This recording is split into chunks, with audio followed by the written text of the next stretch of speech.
নমস্কাৰ, মই গকুল হলো। আপোনালোকে চাই আছে জি এডভাইচ। আজি আপোনালোকৰ মাজত নাৰ্জী ফুলৰ কেনেকৈ যত্ন ল'ব সেই ভিডিঅ' এটি লৈ আহিছোঁ। ইয়াত মই আপোনালোকক এজোপা নাৰ্জী ফুল দেখাইছোঁ।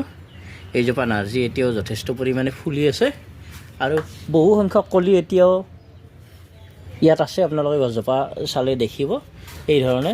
কিন্তু বহুতে মোক প্ৰশ্ন কৰি আছে, নাৰ্জী ফুলবিলাক খুব সোনকালেই মৰি গৈ আছে তেখেতসকলৰ। গতিকে মই এই ভিডিঅ'টোৰ সৈতে জনাব বিচাৰিছোঁ যে নাৰ্জী ফুলত যেতিয়া শীতকালত কুঁৱলী পৰিবলৈ ধৰিলে এই নাৰ্জী ফুলত ব্লাইট লাগিবলৈ ধৰে, মানে ফাংগাছে আক্ৰমণ কৰে। গতিকে এই ধৰণৰ সমস্যাবিলাক কেনেদৰে সমাধান কৰিব আৰু ইয়াক কি ধৰণে খাদ্য দিব, পানী কেনেকৈ দিব, এই গোটেই কথাখিনি মই ভিডিঅ'টোৰ জৰিয়তে আৰম্ভ কৰি দেখুৱাম আপোনালোকে শেষলৈকে চাব ভিডিঅ'টো।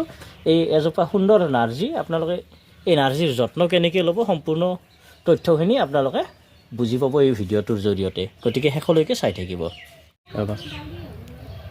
নাৰ্জী ফুলত সাধাৰণতে ফাংগাছে আক্ৰমণ কৰা দেখা যায়।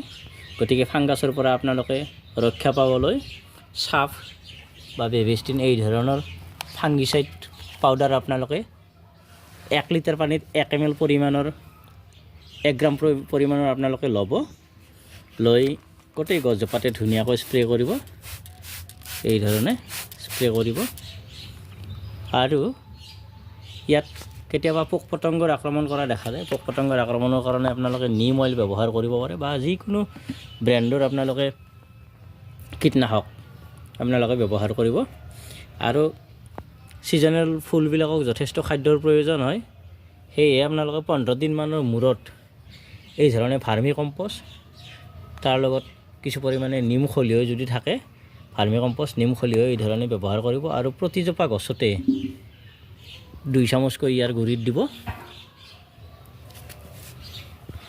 2 চামুচকৈ ইয়াৰ গুড়িত এই ধৰণে ব্যৱহাৰ কৰিব।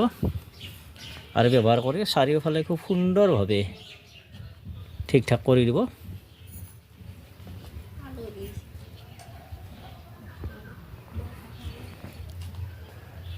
ঠিক আছে, ভিডিঅ'টো এইখিনিতে সামৰিছোঁ। অন্য এটা ভিডিঅ'ত আকৌ লগ পাম। ধন্যবাদ।